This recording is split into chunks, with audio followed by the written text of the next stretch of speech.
आज हम इस वीडियो में एक बहुत ही इंटरेस्टिंग प्रोग्राम डिस्कस करने जा रहे हैं, Armstrong number program in Python. तो ये प्रोग्राम यूनिवर्सिटी के जो क्वेश्चंस पेपर्स होते हैं जैसे बीसीए, बीएससी, पॉलिटेक्निक, इन सभी में ज़्यादातर पूछा जाता है या इंटरव्यूज़ में भी बहुत बार ये दिया जाता है। तो इस प्रोग्राम को हम लोग डिस्कस करते हैं कि आर्मस्ट्रॉन्ग नंबर क्या होता है और इसका प्रोग्राम हम पाइथन में कैसे लिख सकते हैं। तो वीडियो अगले सेक्शन में हम लोग ये भी देखेंगे कि इस प्रोग्राम को हम यूजिंग फंक्शंस कैसे लिख सकते हैं। तो प्रोग्राम लिखें इसके पहले हम देखते हैं कि आर्मस्ट्रॉन्ग नंबर, जिन्होंने पहले नहीं सुना ये वर्ड, भी आर्मस्ट्रॉन्ग नंबर होता क्या है।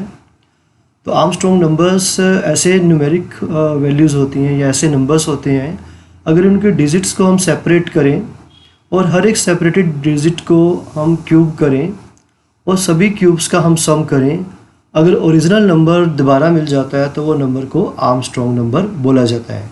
जैसे कि हमारा 153 एक नंबर है, तो 153 में 3 डिजिट्स हैं हमारे 1, 5 और 3। तो हम इसमें क्या करते हैं कि 1 का क्यूब करेंगे, 5 का क्यूब करेंगे और 3 का क्यूब करेंगे।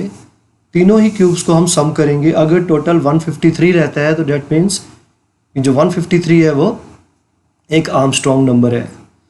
तो 1 का क्यूब 1 ही होता है और 5 का क्यूब 125 और 3 का क्यूब रहता है 27। तो 1 + 125 + 27 इज़ इक्वल टू 153। यानी कि हमारा जो 153 है वो एक आर्मस्ट्रॉन्ग नंबर है। अब इसी लॉजिक को हमने पाइथन के प्रोग्राम में डेवलप करना है। तो इसमें हम लोग पाइथन के कुछ कंट्रोल स्टेटमेंट्स यूज़ करेंगे। तो लॉजिक क्या है कि हमें कोई नंबर रीड करना है और उस नंबर के डिजिट्स को सेपरेट करना है। तो एक वाइल लूप यूज़ करेंगे डिजिट्स को सेपरेट करने के लिए।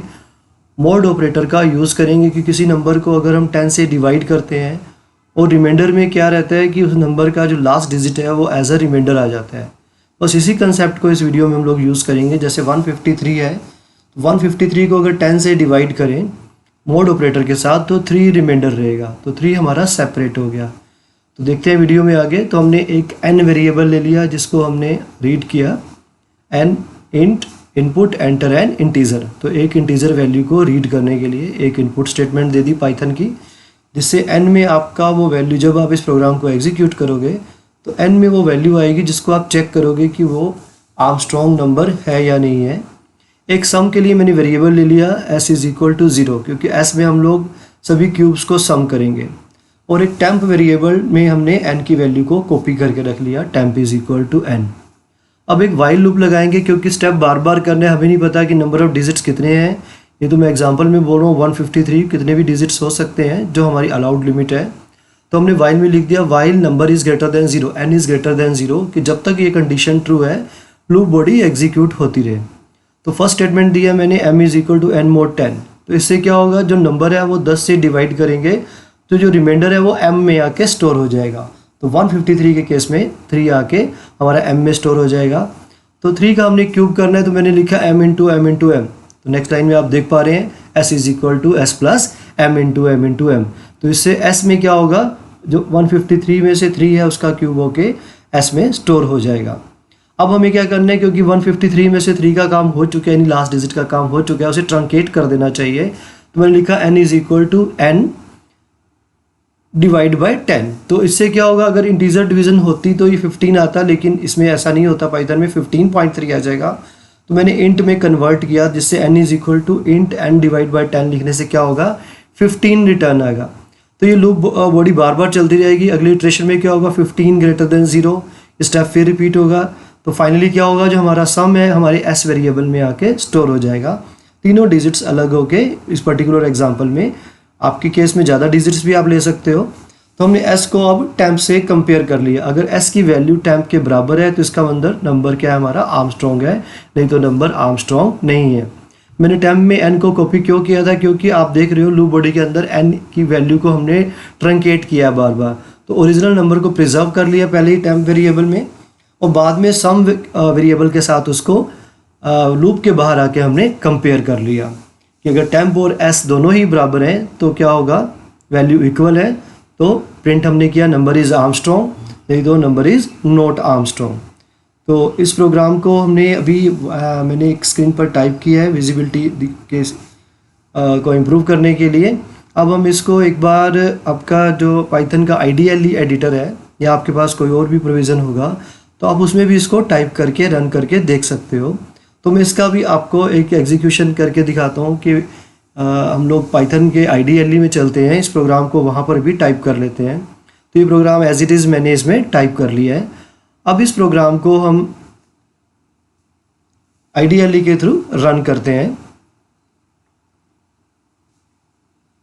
तो रन करने के बाद आप कुछ इनपुट दोगे और वो इनपुट को चेक करके बताएगा कि वो आर्मस्ट्रॉन्ग है या नहीं है। तो मैंने एक नंबर दिया, ठीक है, तो उसने बताया नॉट आर्मस्ट्रॉन्ग। दोबारा रन करते हैं, कोई डिफरेंट नंबर देते हैं तो नंबर इज़ आर्मस्ट्रॉन्ग। तो 153 को ये आर्मस्ट्रॉन्ग बोल रहा है, यानी कि हमने जो लॉजिक डेवलप किया है, स्मॉल सा प्रोग्राम था तो इसका लॉजिक बिल्कुल ठीक डेवलप हुआ है। तो ये हमारा प्रोग्राम है Armstrong number program in Python. तो अब इसको हम थोड़ा सा और भी कर देते हैं कि एक आउटपुट को थोड़ा सा यूज़र फ्रेंडली बनाने के लिए मैंने उसमें ऐड कर दिया एंटर एन इंटीजर।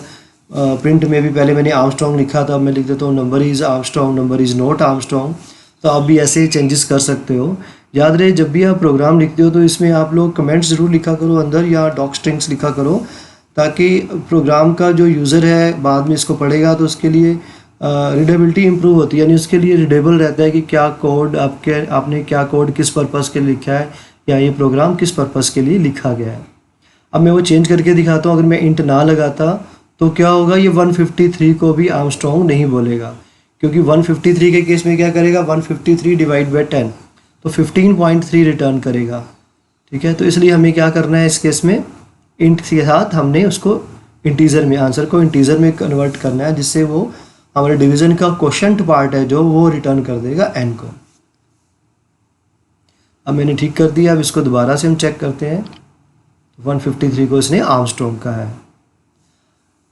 अब इसी प्रोग्राम को यूजिंग फंक्शंस की बहुत बार इंटरव्यूज़ में भी और एग्ज़ाम में भी जो सिंपल प्रोग्राम भी हैं यूजिंग फंक्शंस आ जाते हैं। तो हम लोग फंक्शन का नाम सुनते ही थोड़ा घबरा जाते हैं कि यार फंक्शन तो मुश्किल है। बिल्कुल भी इजी है। आपको पाइथन में सिर्फ एक डेफ वो स्टेटमेंट्स वही रहेंगी।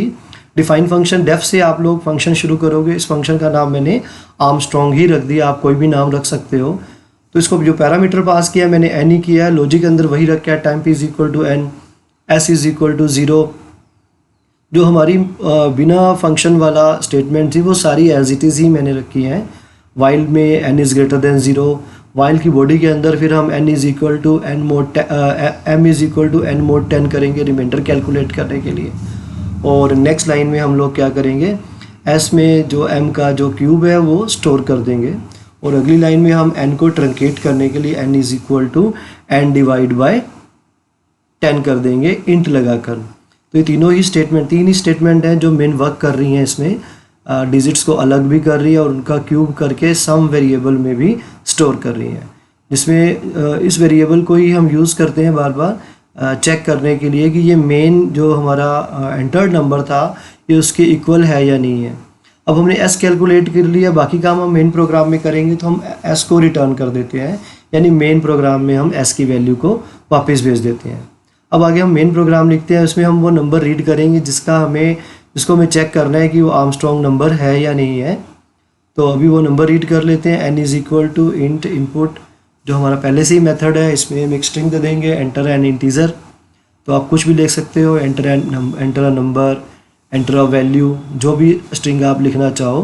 तो इंटीजर लिखने से ये होता है कि जो यूज़र है वो कम से कम डेसिमल पार्ट वाली वैल्यू नहीं देगा, क्योंकि इसमें हम एक्सेप्शन हैंडलिंग नहीं कर रहे हैं, इस प्रोग्राम को सिंपल लॉजिक से लिख रहे हैं।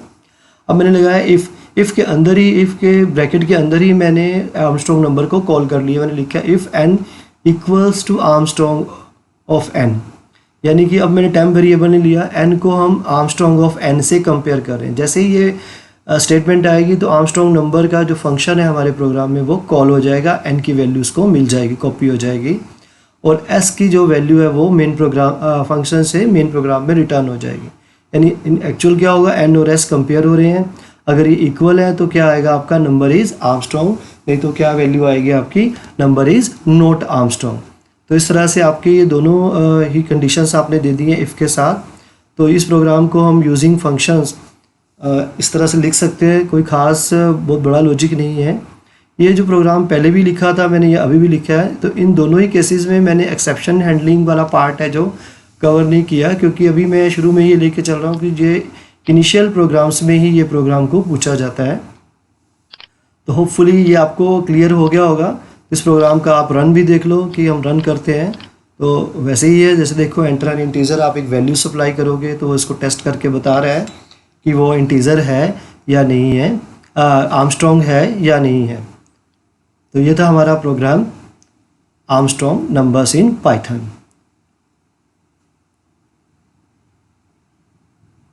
आप एक बार प्रोग्राम की स्टेटमेंट्स भी देख लो।